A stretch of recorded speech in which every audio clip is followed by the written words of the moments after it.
Bismillahirrahmanirrahim. Assalamualaikum warahmatullahi wabarakatuh. Selamat pagi, salam sejahtera, sampurasun, baraya kabar perdagangan semua. Baik, pada sesi tinjauan berita kali ini saya hendak menyoroti beberapa isu aktual yang kami sajikan pada pemberitaan di media kami, baik yang muncul di media cetak maupun media online. Isu yang menurut kami menarik ini ada persoalan-persoalan seputar pembangunan konstruksi ya, senantiasa menjadi persoalan dan senantiasa memunculkan persoalan gitu ya, adanya dugaan-dugaan penyalahgunaan anggaran atau kesalahan-kesalahan teknis dalam pembangunan infrastruktur atau konstruksi. Ini pada pemberitaan kali ini saya menyoroti dua kasus pembangunan. Yang pertama di Kota Tasik, ini memang ranahnya pemerintah Provinsi Jawa Barat untuk pembangunan gedung KCD, Kantor Cabang Dinas 12 Dinas Pendidikan Jawa Barat, yang lokasinya memang berada di Kota Tasikmalaya, tepatnya di Jalan Karikil, Kecamatan Mangkubumi, Kota Tasikmalaya. Nah, ini persoalannya, pembangunan gedung KCD 12 Dinas Pendidikan Jawa Barat tersebut sampai saat ini di tahun 2023 ini ternyata masih belum juga ditempati. Padahal pembangunannya dilakukan sejak tahun 2022 ya. Seharusnya sebagaimana aturan, sebagaimana ketentuan bahwa seharusnya pembangunan gedung KCD 12 Dinas Pendidikan Jawa Barat tersebut dilaksanakan selama 3 bulan ya, selama 3 bulan harusnya harus sudah selesai, tapi sudah lebih dari setahun ini pembangunan masih belum juga selesai. Katakanlah sekarang katanya sudah selesai, tetapi ada beberapa bagian yang masih belum sempurna pembangunannya. Terus ada yang menilai juga bahwa titik-titik kesalahan atau dugaan penyimpangan pada pembangunan tersebut terlihat dari pondasi yang kurang dalam, kualitas bahan yang rendah gitu ya, sehingga memunculkan adanya terlihat kerusakan-kerusakan pada bagian-bagian bangunan. Misalkan salah satu contohnya toilet di lantai 2 itu bocor ke lantai pertama seperti itu. Itu diduga karena penggunaan bahan pipa yang tidak berkualitas. Hal itu diungkap oleh Lembaga Cegah Kejahatan Indonesia atau LCKI ya, yang menyuarakan ketidakpuasannya terhadap pembangunan gedung KCD 12 Dinas Pendidikan Jawa Barat tersebut.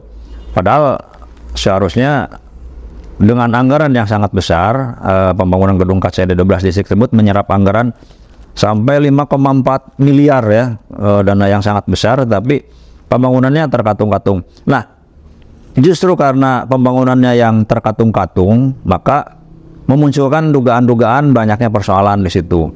Ada apa sebenarnya gitu? Bahkan rumor yang berkembang katanya pembangunannya beberapa kali dialihkan kepada pihak ketiga melalui subkontrak gitu ya. Walaupun hal itu telah dibantah ya oleh manajemen dari KCD 12 Dinas Pendidikan.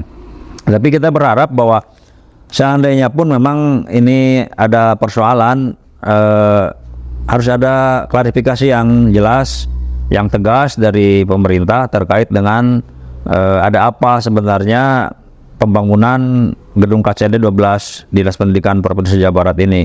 Kenapa bisa sampai terkatung-katung? Kenapa misalkan kualitas bangunan yang dihasilkan tidak sesuai dengan harapan? Misalkan harus ada klarifikasi yang jelas. Jangan sampai ini memunculkan rumor, isu liar yang berkembang di masyarakat, dugaan-dugaan terjadinya penyimpangan anggaran di situ. Dan memang jika perlu, pihak aparat penegak hukum juga, apakah itu kejaksaan ataupun kepolisian, mungkin bisa turun langsung ke objek pembangunan tersebut, karena dugaan seandainya memang misalkan terjadinya korupsi atau pengurangan anggaran, atau itu merupakan tindak pidana khusus yang tidak memerlukan adanya aduan dari masyarakat. Artinya kejaksaan dan polisi bisa proaktif untuk turun langsung ke objek pembangunan tersebut. Nah, itu yang pertama tentang terkait dengan pembangunan gedung KCD atau kantor cabang Dinas Pendidikan Jawa Barat di Kota Tasikmalaya. Ini yang kedua juga masih menarik menurut saya kira tentang pembangunan ornamen ikan marlin. Nah, ini ikan marlin ini yang selama ini menjadi ikon ya Kabupaten Pangandaran, yang tadinya akan dibangun di atas jembatan Wiradinata di kawasan Rangga Jipang di Pangandaran. Ini sampai sekarang ternyata tidak jadi dilakukan. Padahal ornamen patung ikan marlinnya itu sudah dibikin, sudah dibuat dengan anggaran sebesar 1,8 miliar, yang sampai sekarang ini akhirnya si ikan marlin tersebut terlantar dan ditempatkan tidak jauh dari jembatan Wiradinata tersebut gitu ya. Masyarakat bertanya-tanya, kenapa pembangunan tidak diselesaikan? Gitu kan?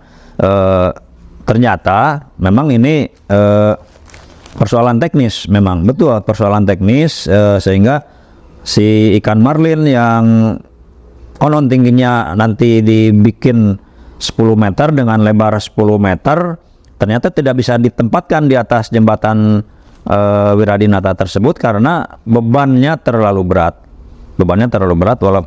Walaupun ikan marlin tersebut dibuat dari logam galvanis ya, anti karat, yang sebetulnya secara perhitungan seharusnya layak gitu, tapi berarti di sini ada kesalahan perhitungan teknis ya, sehingga rencana semula untuk menempatkan patung ikan marlin tersebut di atas jembatan menjadi tidak jadi. Ini menjadi bahan pemikiran kita semua. Ini harus dipertanyakan juga, ini pihak pemenang tender proyek pembangunan ikan marlin ini tidak kecil loh, biayanya 1,8 miliar itu termasuk besar gitu. Jadi jangan sampai pembangunan itu tidak sesuai dengan perencanaannya gitu ya. Karena di sini nanti akan terjadi miss atau kesalahan-kesalahan dalam pembangunan, yang ini bisa menjadi temuan, saya kira menjadi temuan karena tidak sesuai dengan set plan awal gitu ya. Padahal ini kalau memang bisa direalisasikan, ini akan semakin menguatkan ikon Kota Banjar yang dinisbatkan dengan ikan marlin itu sebagai ikon Kabupaten Banjar, dan bisa menambah indahnya landscape baru kawasan Kabupaten Pangandaran ya. Nah, ini silakan pemerintah daerah Kabupaten Pangandaran untuk memikirkan kembali bagaimana menyikapi persoalan ini. Apakah misalkan nanti, karena ikan marlin itu terlantar di pinggir jalan, tidak ada tindak lanjut upaya untuk meneruskan, walaupun katanya ada upaya-upaya untuk pemikiran-pemikiran baru. Katanya si ikan marlin tersebut mau diletakkan di atas tugu, tidak tepat di atas jembatan tetapi di sampingnya katanya.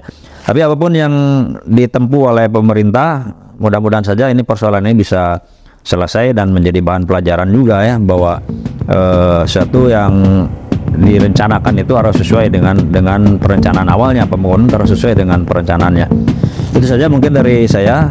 Wabillahi taufiq wal hidayah. Wassalamualaikum warahmatullahi wabarakatuh.